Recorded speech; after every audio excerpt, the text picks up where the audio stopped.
after we look at the positive and negative angles, coterminal angles are two angles that have the same terminal side. Co meaning together, terminal meaning ending side. So for example, and let me try to zoom in here so I can get this a little bit more detailed.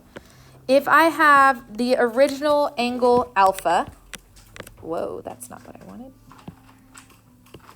The original angle alpha, it has a coterminal positive angle if we start at the same place, go all the way around one complete revolution, and end at the same side. Coterminal angles, they have the same terminal side. Okay, one of them just makes an entire revolution before going to the same degree measurement or angle measurement. You can also have negative coterminal angles, which will look like this. Your first angle alpha ends here, that's its terminal side. To find its negative coterminal angle, you'll just straight up go the other direction and end at the same place. Obviously, those two angles together, ignoring the signs, would add up to 360 since they meet at the same place, which is kind of important to note. But coterminal angles are angles that end at the same place, whether they go all the way around and meet up again, or just go negative and end at the same spot. Those are called coterminal angles. So what we're going to need to be able to do first and foremost, before we do the type of trig we're going to be doing today, is sketch angles outside of quadrant 1 in both degrees and in radians. So before we even do anything with 210 degrees and sketching it, we need to know our coordinates and the angle measurements for the coordinates. Obviously, this is 0. Whoa, why is it so thick? Hold on. This is 0 degrees. Check. If I go up to this first spot right here, how many degrees is that? 90 degrees. Okay, things we know. If I go all the way to the next axis, what is that? 180 degrees. And then the bottom axis, 270 degrees. And if I make it all the way back to where I started, 360 degrees. Not bad. Now, if you look at this, in which quadrant will 210 degrees have to lie? After 180, before 270, it's going to be somewhere here. So this angle theta is 210 degrees, starting from the x-axis and going counterclockwise. Okay, but we're not only just doing that, we also want to find a positive and a negative coterminal angle for 210 degrees. So if I were to draw the coterminal angle that's positive, maybe don't do this because it's going to get messy and I'm just going to show you in color here. If I were to draw the positive coterminal angle, it would start here, go all the way around, and end where? Which means we do an entire revolution and then 210 degrees more. Meaning I'm going to do 210 degrees plus an entire revolution, 360 degrees. So the first coterminal angle is 570 degrees. So you will always add 360 to the positive? If you're doing the positive coterminal, yes, because you're going to do an entire revolution and then sum. And the sum that you're going to do matches it up, so it's at 210. Okay. Let's say now we want to do the negative coterminal angle. I'm going to start at the initial side and then make it to the terminal angle just the opposite direction. We need to figure out that degree measurement. So this time, because I know they should add up to 360, that means that the red part is going to be what's left over when you subtract 360 from the original angle. So to find the negative coterminal angle, you'll do 210 degrees minus 360, which in this case is negative 150 degrees.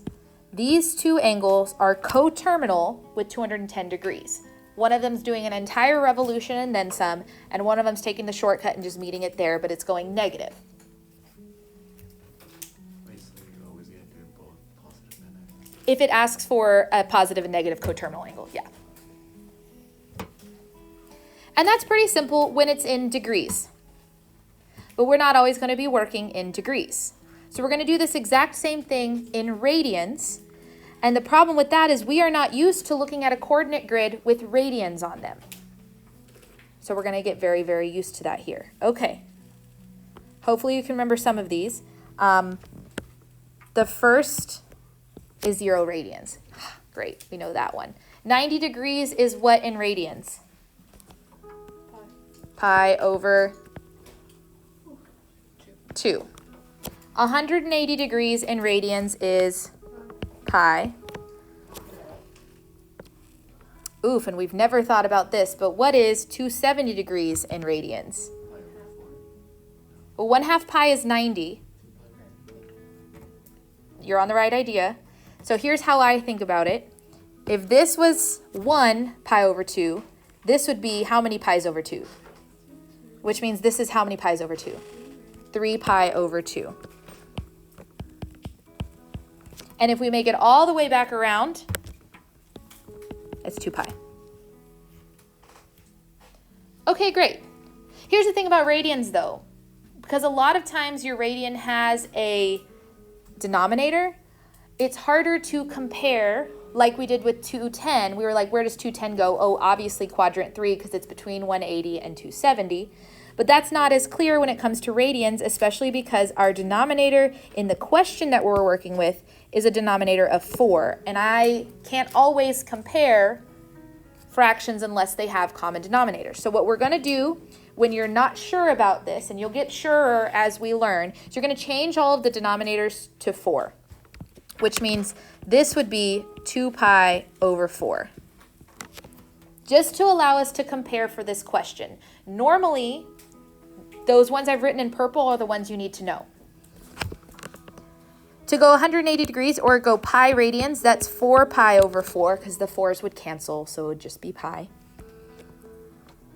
This one would be 6 pi over 4. And what would 2 pi be if I was putting that with a denominator of 4? 8 pi over 4, because 8 divided by 4 is 2. Okay, great. Once we have them all with the denominator 4, it's easier to compare them. And again, you may not have to do this later on as we get used to it, but right now when we're not used to it, we're going to change the denominators. Where does 3 pi over 4 belong? What quadrant? 2. Quadrant 2, because it's more than 2, less than 4. So this is going to be the angle measurement 3 pi over 4.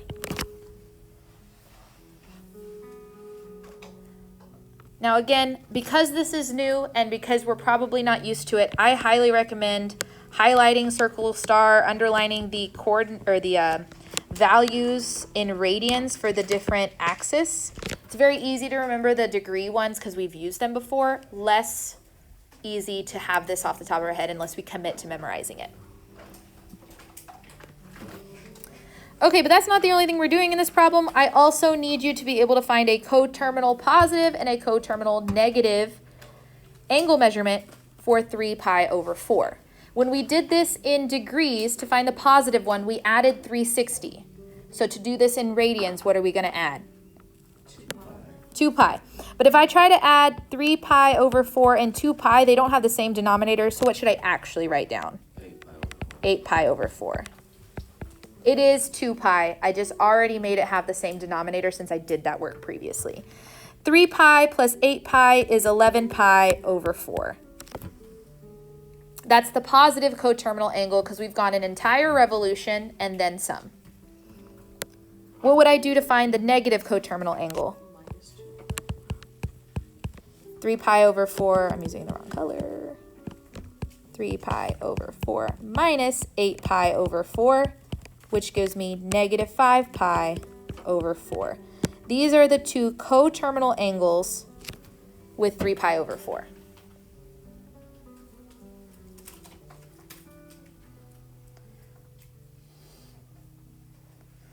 Now, coterminal angles are great because it leads us to something that's even more useful when it comes to doing trig outside of quadrant 1. The thing that really helps us doing trig outside of quadrant 1 are called reference angles. Now, reference angles are what we're really going to focus on when we're doing trig outside of quadrant 1 because I don't want to memorize anything more than the hand trick. And if you can memorize the hand trick and what I'm going to teach you about reference angles today, you can do trig for any angle outside of quadrant 1 basically with no sort of like calculating. You can do it in your head. is for these reference angles. Now, when you have a reference angle in quadrant 1, what I'm talking about is I'm just talking about this section right here, which is pretty obvious because if you were to draw a normal looking angle, that is how you would draw it.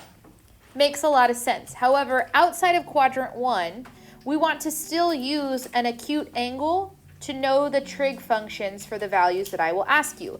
So instead of using what would actually be theta, the reference angle you're going to use is just this section right here. Essentially, as quick as possible to get to the x-axis, you want to use that part as your reference angle. Wait, you're not going to erase any of the old highlights, right? No. In the third one, if you have an angle in quadrant 3, the angle typically looks like this, but I don't want to do trig for that big of an angle measurement. I want to use the acute angle that is right here. This is going to be your reference angle in quadrant 3. Oh, yep, it should be theta. And in quadrant 4, your theta would wrap almost all the way around here. However, the reference angle that you're going to use is the acute angle here.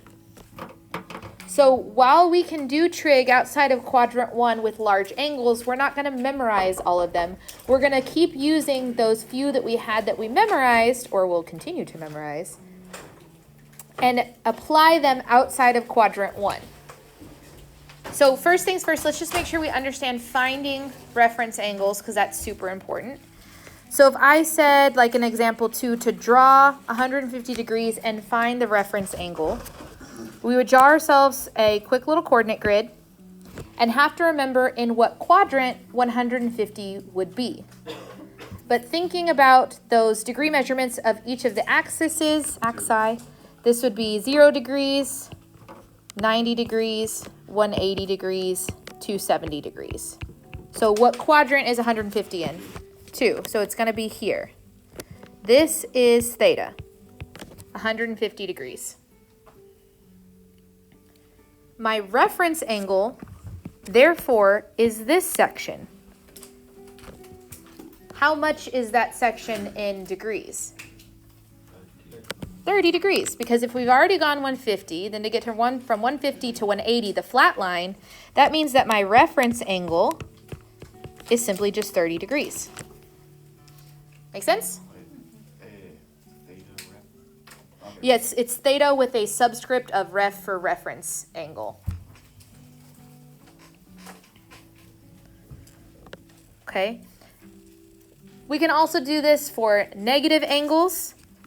So if I wanted to do negative 226 degrees, we kind of do the same thing. However, I'm going to have you label this backwards. This is 0 degrees. This is negative 90 degrees, going down since we're counting in the negatives. This would be negative 180 degrees and negative 270 degrees. So what quadrant is negative 226 in? 3. Ooh. Okay, remember this is still 1, this is still 2, this is still 3, this is still 4. Yeah, the quadrants don't change when you go negative. That's a good point. So it's still in quadrant 2. This is theta, negative 226 degrees. Where would the reference angle be, the reference triangle? On top, like up here? Below it. We always go towards the x-axis, so this is still my reference angle because we just want to make basically a right triangle touching the x-axis, not the y-axis, the x-axis. Okay, but now we need to figure out the measurement of that angle. How can we do that? 270 minus 226. No. The 270 minus 226 would give me this section. That's not what I want. Oh, you want the bottom section? 226 minus 180. So that would actually work. I think what you're thinking will probably work, but this is how my brain thought about it. If normally all the way here is 180, then I just need a little bit more, right? How much more to get up to 226? Well, you do 226 minus 180, you'd get 46. So our theta, that's our reference angle, is 46 degrees. Negative? That's a good question. When we're talking about reference angles, I don't really care about positive or negative because we're just saying this angle right here, maybe not in standard position, is my reference angle. So with no ties to being positive or negative. We can do the same idea of finding reference angles when we're measuring in radians. So we're going to do the same thing. This one's going to be a little bit more uncomfortable because we're not used to radians as much. So normally it is 0, pi over 2, 2 pi, pi, 3 pi over 2, 2 pi. But I need them to have a denominator of what this time to compare them? 3. Okay, I can't write all of them in terms of 3 because these normally have a denominator of 2. So to have them have common denominators, what would I actually need to make my common denominator? 6. So this would be 3 pi over 6, 6 pi over 6,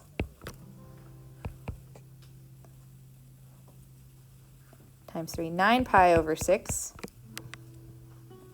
and then 2 pi, or what is that? 12 pi over 6. Okay, I also need to write that angle that I'm looking for with a denominator of 6. So 11 pi over 3 is the same as 22 pi over 6. Oh boy. 22 is bigger than 12. Yes.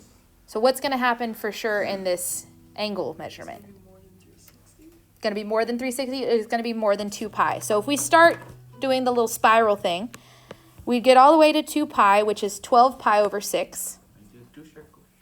And I need to do a little bit more. That would make it 15, 18, 21, 22. There's theta. Wait, what? So one circle. One circle's 12. So like 3 more. can you make outline? 3 more. 3 more. And then I just needed 1 more to make 22. So I had 12, then 15, 18, 21, a little bit more, 22. Oh, okay. Okay, so at first it's 3, 6, 9, 12, 15, 18. 21, 22. Okay, great. Whew. Where's my reference angle, though? Top part. The top part. So we're talking about this. This is now my reference angle. Because I don't actually want to do trig with the angle measurement 11 pi over 3. Yuck. We need to figure out how much is left over for us to be able to make it a full revolution, essentially making that right triangle. How much is that reference angle? 2 pi over 6. Okay, we can reduce 2 pi over 6.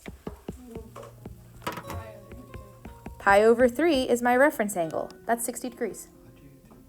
How did I get 2 pi over 6? Can somebody explain that? That's a good question. Because you had 2 more to get a full circle because it's 12 pi. Yeah, we stopped at 22 and we need to get to 24, so there's 2 more pi's over 6's left. Thank you, Joel. Finding the reference angle is always going to be step 1 when we do trig outside of quadrant 1. So being able to do this is super duper important. Let's try a negative radian measurement. Oof, a mess. I'm going to do this one a little bit differently because I know you could make them all have the same denominators, but that's a little like, that's a lot. So what I want you to think about is just quickly, this is 0, pi over 2, and pi. Is the angle you're looking for going to be more or less than pi? If it's 10 pi over 11. Oh, I just did this backwards because it's negative. Let me redo this. I'm so sorry. We'll make this negative pi over 2 and then negative pi since we're going this way. It should be a little bit less than pi because pi would be 11 over 11. And we have 10 over 11, which means it will be here. A little bit less than 11 over 11 pi's. If that doesn't make sense to you, find a common denominator and figure out where it fits. But if you're wanting a shortcut, you compare it to pi or 2 pi and decide if it's past pi or 2 pi. this is theta, which means our reference angle is this one right here. How many pies were left, or how many fractions of pies were left to complete that full 180 degrees? One of them, right? So we just need 1 pi over 11. Because we're at 10, and then if we do one more, we're at 11. So that's my reference angle. How did you know the angle was in quadrant 3? I knew because so if I did this kind of part in my head, this is the same as negative 11 pi over 11, correct? And 10 is just a hot second less than that. So I'm going to be less than making it all the way to 11 pi over 11. And remember, it's negative, which is why I went clockwise.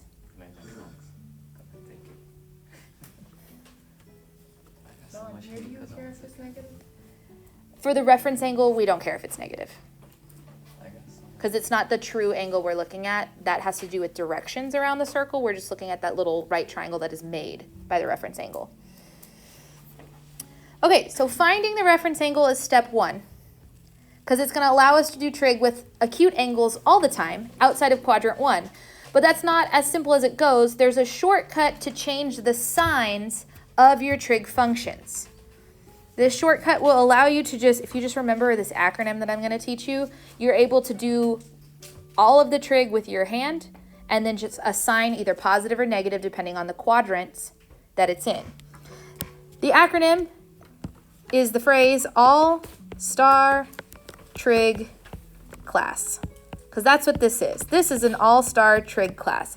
What that means, and if we follow it like it's the quadrants, in the first quadrant, all of your, what are they called? Trig functions are positive.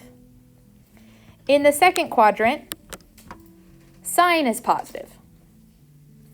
In the third quadrant, tangent is positive. And in the fourth quadrant, cosine is positive. Okay, so we'll write that down. In quadrant 1, all trig functions are positive.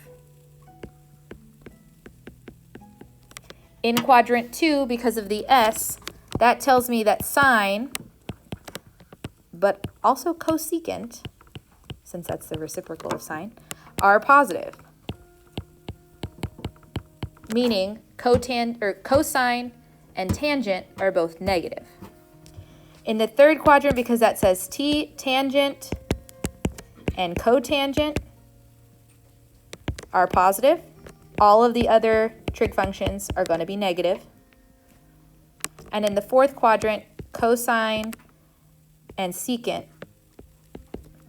are positive.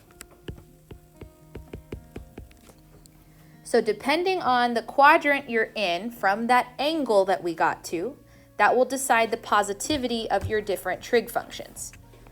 And the acronym is AllStar Trig class. You follow it like you follow quadrants. 1, 2, 3, 4, AllStar Trig class. So using AllStar Trig class, all I want you to do is state the sign. Yes, sorry. In the second one, the S, it's sine, and what's the other one? I can't read it. Cosecant. That's the CSC one. That's the word actually spelled out.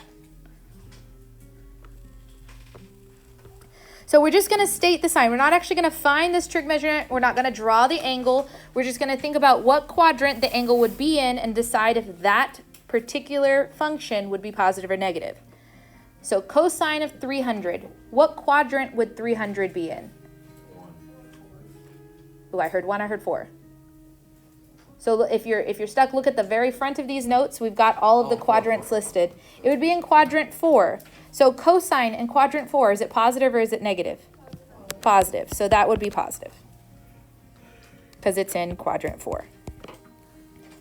So 345 degrees. What quadrant is that one in? Also quadrant 4. And is sine going to be positive or negative in quadrant 4? Negative. So whatever answer you get, you would make sure that it's negative. 7 pies over 8. Ooh, we have to think in radians. Why is sine negative? In quadrant 4, all functions except for cosine will be negative. Oh, that's what you mean. Yes. Yeah. Okay. 7 pi over 8. Is that more or less than pi? Less. Just a little bit less, right? So what quadrant is 7 pi over 8 in? Trig. Quadrant 2, because it's a little bit less than 180 degrees. Positive. So tangent in quadrant 2, is it positive or is it negative? Negative. Because the only thing in quadrant 2 that's positive is sine and its reciprocal. 5 pi over 6, what quadrant is that in? Also quadrant 2, because it's just a little bit less than pi. So cosecant in quadrant 2, is that positive or negative? Positive, because it's partnered with sine. 3 pi over 4, what quadrant is it in? Also 2. And so in quadrant 2, is secant positive or negative? Secant is negative. Cosecant would be positive, but secant is partnered with cosine.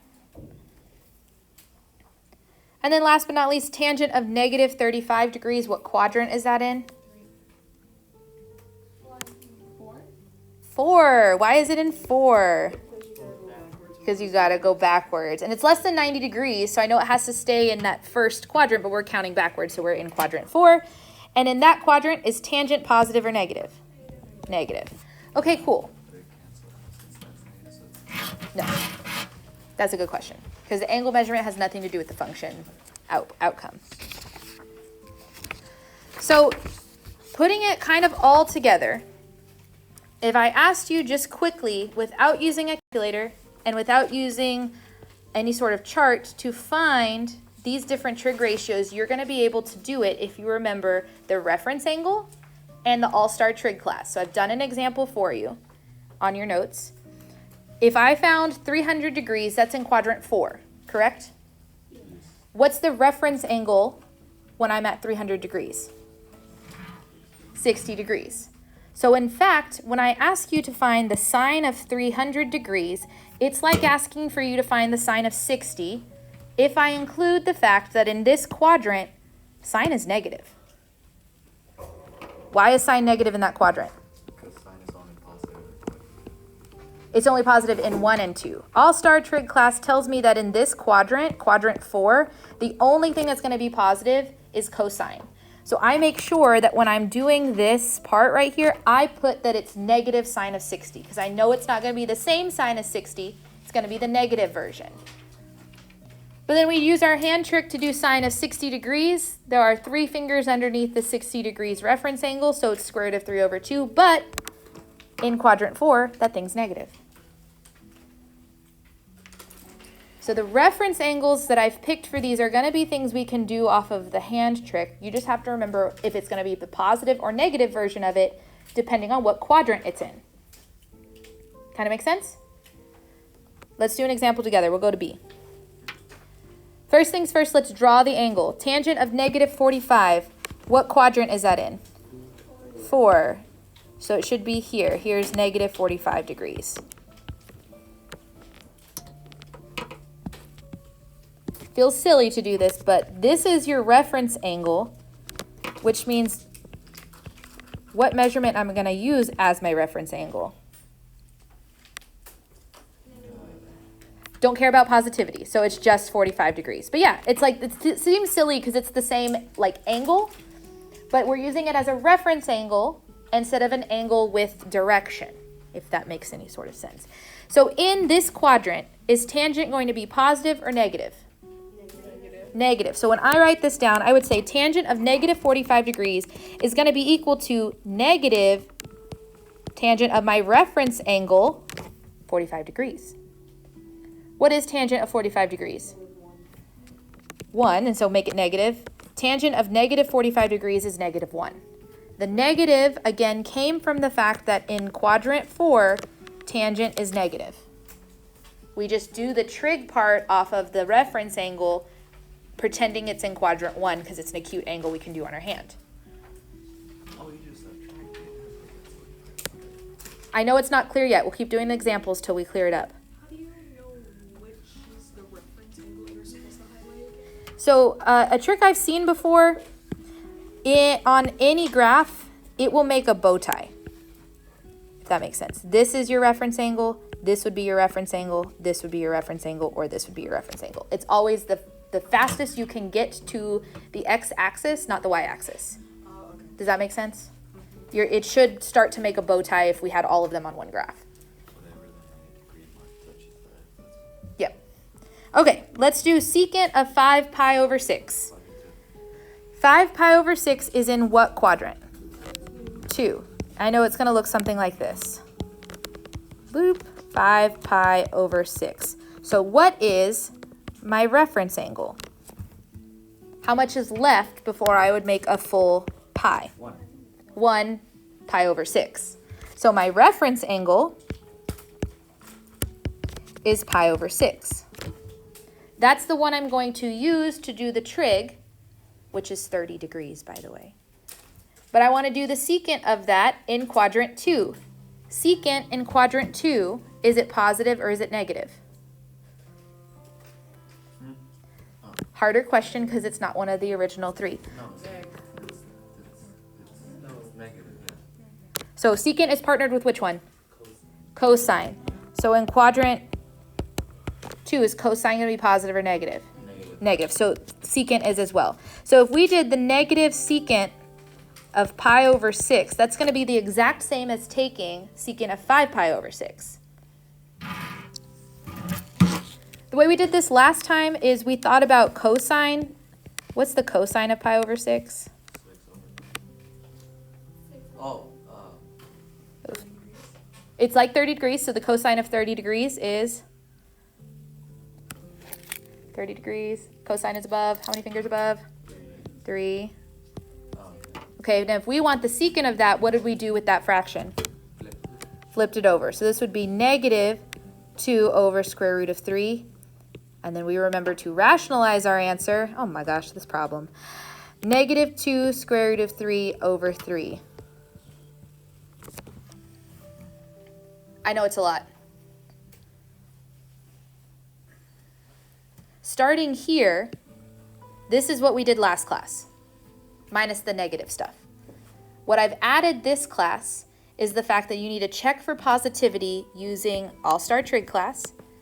And don't use the original angle it gave you, use the reference angle, which is something that's going to come on like our table and chart, for the most part. Let's do one in degrees just to like calm our minds a second. Cosine of 390 degrees. What does that look like? Quadrant 1, it's going to be a circle and then 1. It's going to go an entire revolution and how much more? 30. 30 degrees more. So this is the theta that we have, 390 degrees. My reference angle is just the little part that makes your right angle or right triangle underneath it, which is how many degrees? 30, because we stopped, 360 would have gotten us flat, and we had 30 more to get to 390. In quadrant 1, is cosine positive or negative? yeah, positive. All of them are positive in quadrant 1. So really, cosine of 390 degrees is going to be exactly equal to cosine of 30 degrees, the positive version. And cosine of 30 degrees is square root of 3 over 2.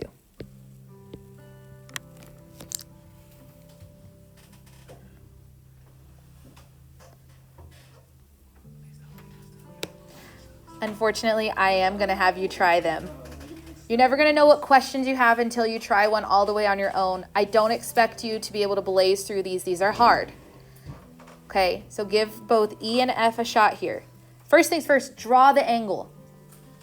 If we can get there, we've learned something new today, and that's great. You got it. That's a good question. You don't have, if you think, especially right now, you're thinking better in degrees, then when I did this step of finding tangent of pi over 3, write down tangent of 60. That's okay. Those are the same angle measurements, just using different units, essentially. Would you not put negative 60? For the reference angle, direction doesn't matter. So the negative tells me a direction when I'm doing angular, wow, I don't even know what word I was trying to say. When I was doing angles, for reference angles, it doesn't matter. It just tells me if I'm going counterclockwise or clockwise. I don't care for a reference angle. I just need to know what little triangle is made there. Is that, yes? So when we did this one, we found the reference angle. Then we used that reference angle and AllStar Trig class to remind us that cotangent is going to be negative in this quadrant. Cotangent of pi over 3 is the reciprocal of tangent of 60. So I just did the reciprocal, made sure it was still negative, and because I had a radical in the denominator, I had to rationalize it. But every single time I do this, I make sure it's negative, since in quadrant 4, tangent and cotangent are negative.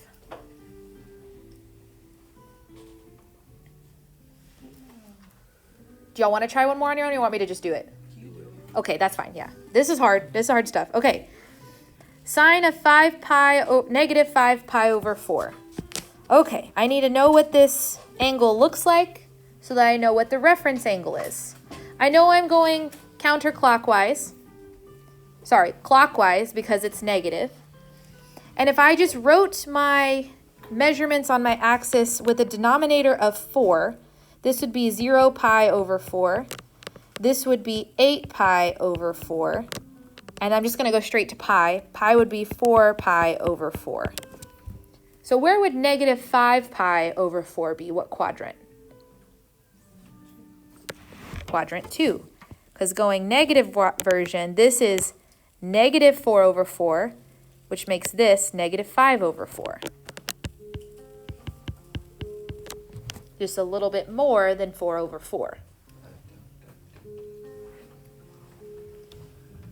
Pause. What are our questions about that? That's hard because we're thinking in fractions, we're thinking in rotations. I know it's hard. It's okay, we got it. Yes? Would it be smarter to always try to make the same denominator?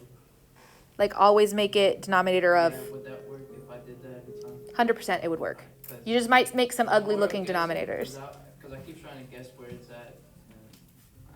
It's not working. Yeah, if you want to change your denominators every time and compare all of them, for this one it could be denominator 4, but a lot of times you'd have to go to denominator 6 or maybe 11s or something like that. That 100% works, but it takes you a little bit longer. So those of you who like quick shortcuts, we got to think harder, but like that also means that we can make more mistakes.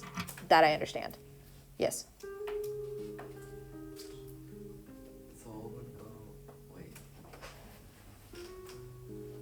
So it's this, we're going counterclockwise because it's negative, right? We're going clockwise because it's negative, yes. Wouldn't the things need to be negative? What?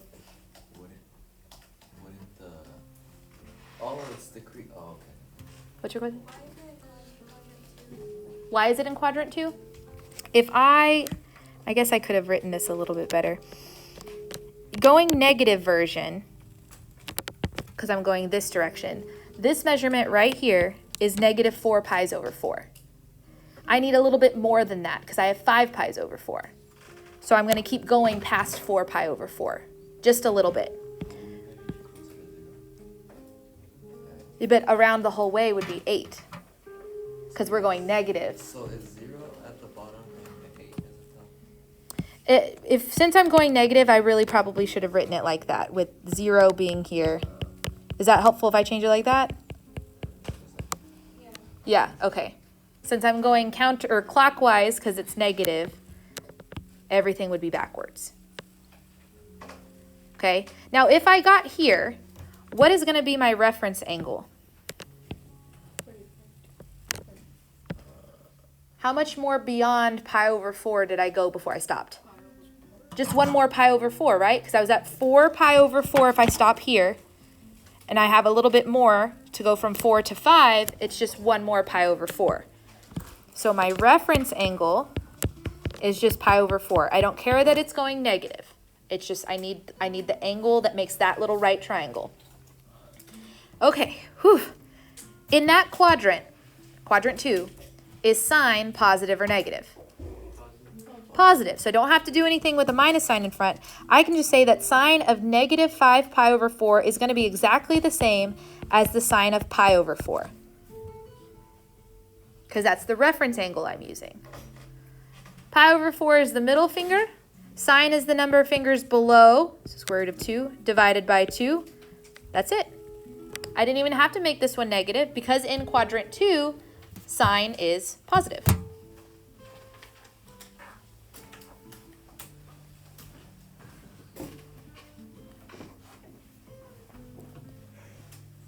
How are we feeling? Now, the reason that AllStar Trig class works is because if we actually do sine, cosine, and tangent on a coordinate grid, we can redefine all of our trig functions in terms of x and y and r. Okay? This is kind of making your reference triangle right here. Do you agree? Kind of looks like the reference triangles we've been writing. Well, this measurement here is the y-coordinate of that particular point, because that's this distance right here. This is x, because this is the x distance from the origin. And this is considered to be r, a radius, because if you created an entire circle of that distance from the origin, we will create a circle. So that being said, when we utilize opposite over hypotenuse, adjacent over hypotenuse, and opposite over adjacent, we end up with the following definitions for each one of the trig functions. That sine of theta is equal to y divided by r, which again was the opposite over the adjacent. X divided by r, I said that backwards a second ago, adjacent over hypotenuse, and y divided by x, opposite over adjacent. These are the same definitions, but if we put it on a coordinate grid, we now don't need to have sides of a triangle, we have coordinate points that create these different distances. The three after that are the same, they're still just reciprocal, so cosecant is r divided by y, secant is r divided by x, and cotangent is x divided by y. So those are the same relationships, but we're putting them on a coordinate grid. The same coordinate grid that we got AllStar Trig class from. It'll make sense in a second. One of the things we're going to explore next time is this idea of a unit circle, and I'm not going to really talk very much about it right now. We will explore that next class. But the unit circle turns out to be super duper helpful for trigonometry when we get there later. On the back page kind of puts this all together, as if it wasn't already all together. I'm sure you're feeling.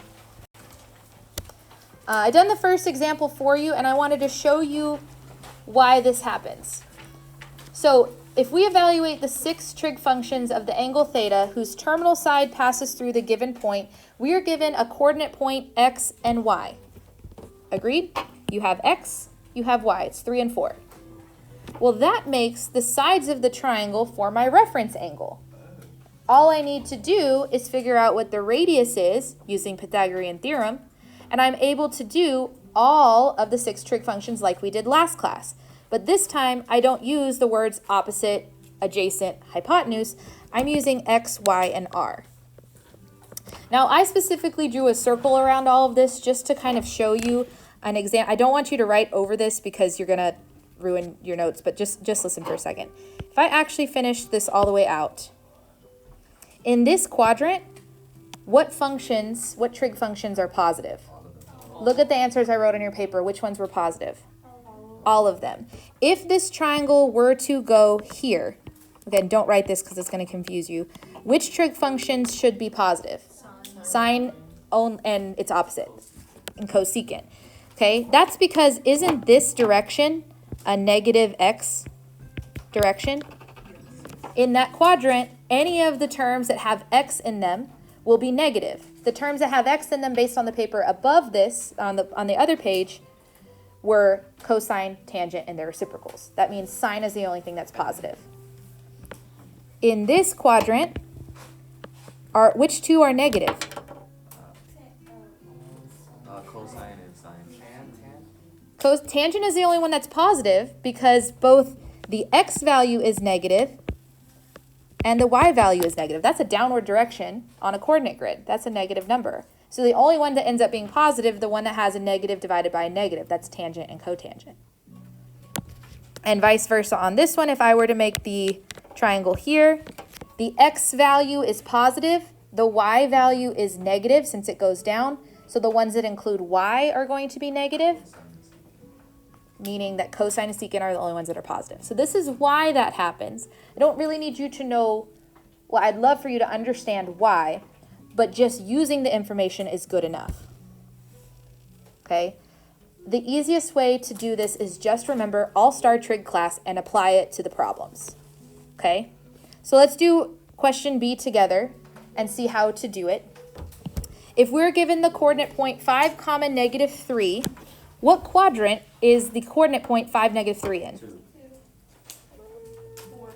It's in quadrant 4. 5 goes sideways, -3 goes down. Ooh, we forgot how to plot points. That's okay. So it would look like this. 1, 2, 3, 4, 5. 1, 2, 3. Here's my coordinate point 5, -3. I make my reference triangle. How far is this distance right here? 5, and that's an x value. So x is 5. How far is this? 3. Yes, it's -3, but it's a distance, so I'm just going to let it be 3 for a second. I'll come back to that. So if we figured this out, we know that x is going to be equal to 5, y is going to be equal to 3, and we can solve for the radius. It makes a right triangle, so we use Pythagorean theorem to find it. The radius, which is c, would be equal to x squared plus y squared square root. If you threw that into a calculator just as it is, you're going to end up with an ugly decimal. So what did I tell you last time to do when you got an ugly decimal? Just add and don't take the square root, right? This is 25 plus 9. That's 34. So the radius of this circle is going to be square root of 34. It's okay. We're going to leave it like that. Now again, we said that this is in quadrant 4. What are the only what is the only trig functions that should be positive for this quadrant? Cosine and secant. Okay, so let's start filling it out. If we had sine of theta, we know this one needs to be negative because we already said that, so I'm going to go ahead and put my negative. And sine, defined on the other page, is going to still be the opposite over the hypotenuse, or this time, y divided by r. And we just quickly rationalize our denominator.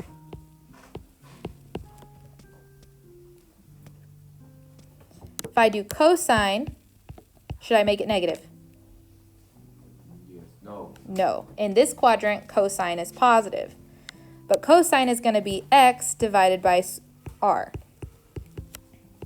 which again is still just the adjacent over the hypotenuse. That part hasn't changed. We've just applied it to a graph now.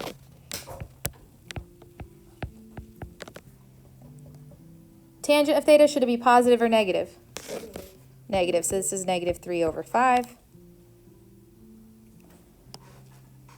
Once we have the first 3, finding the other 3 is a piece of cake because it's just a reciprocal.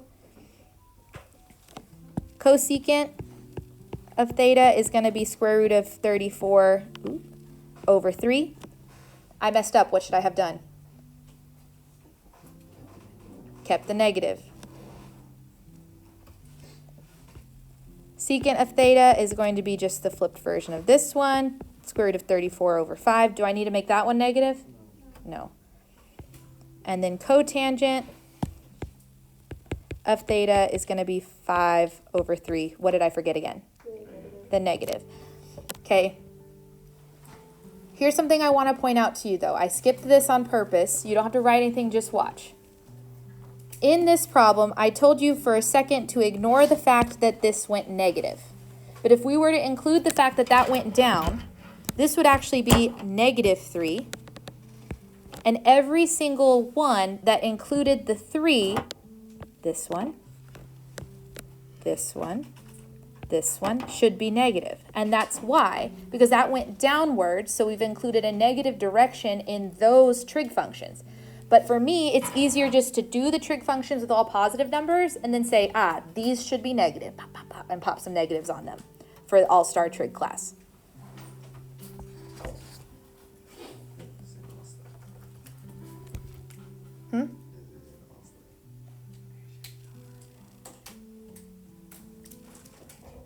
Okay, how are we doing? There's a lot in our brains right now, I know it. We're going to do just two more problems. We got this, okay? We're going to find the values of the 6 trig functions given the following constraints. So it's the same idea where we're going to find all 6. We need to know what they've given us so we know what quadrant we're in, so we know the signs to use, and then find all of the parts that we need. If they give me sine of theta equals to 3 over 7, did they give me x, y, or r? If you need to flip it over to look at what sine is defined as now, that's okay. R and y. So I already know that I'm going to be looking for an x value, a y value, which I have, and an r value, which I have. How do we find that x value? Oh, that's subtract. Ooh, remember, all of these things make reference angles or reference triangles. 7 squared minus 3 squared. Pythagorean theorem, yeah. So we'll subtract the Pythagorean theorem. X is going to be equal to the square root of 7 squared minus 3 squared. 7 squared is 49. 3 squared is 9. This is the square root of 40. If you simplify that radical, meaning you did the factor tree and broke it down, you'd end up with 2 square root of 10. If it does, yeah, if it has to reduce, this is 4 and 10, and this is 2 and 2. The 2's will cancel, will pull out. The 10 will stay in. So we have, this is 2 square root of 10. Great, I have everything I need. I just need to know what quadrant I'm in. Okay, here are my options. The information I'm given is that sine of theta is 3 pi over 7 and tangent of theta is less than 0 or negative. Okay, well if sine of theta is 3 over 7, is sine positive or negative? Okay, so I know for sure I'm in one of these 2 quadrants because those are the 2 quadrants where sine is positive. What 2 quadrants is tangent negative?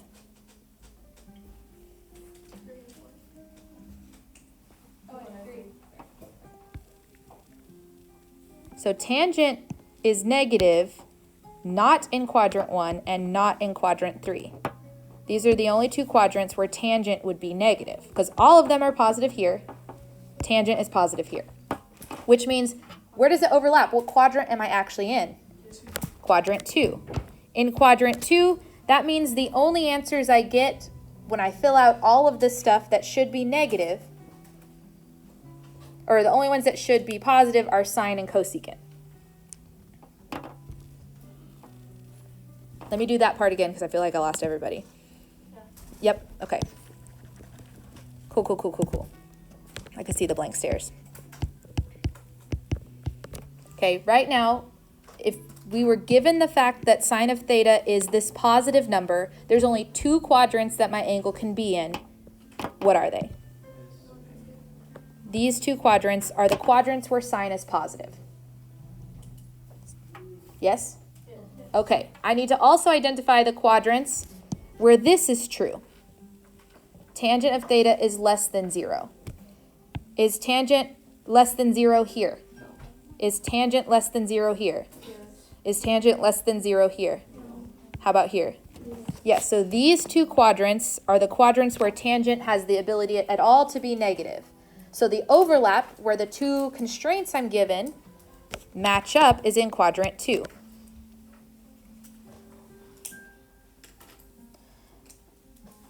So I know I'm working in quadrant 2.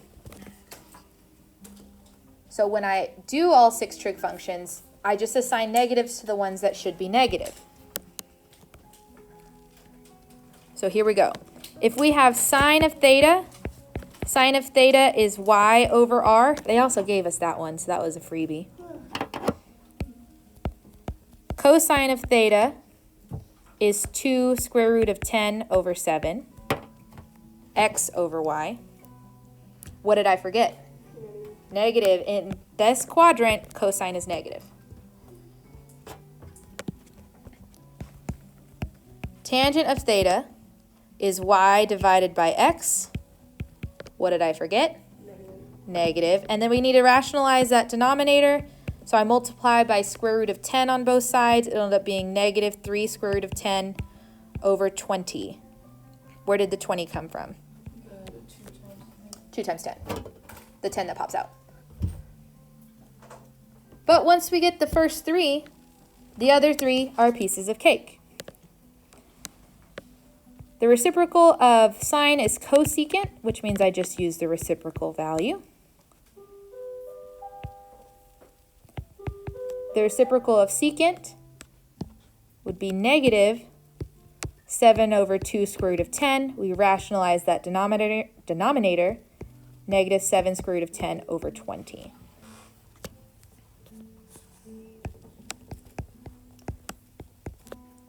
And the reciprocal of cotangent is negative 2 square root of 10 over 3.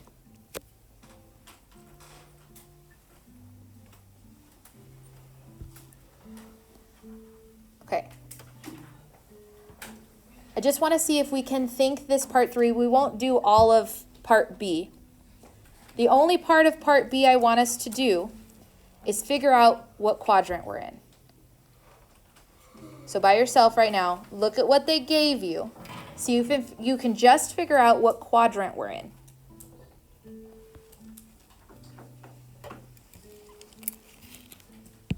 Okay, here's how my brain process would do this.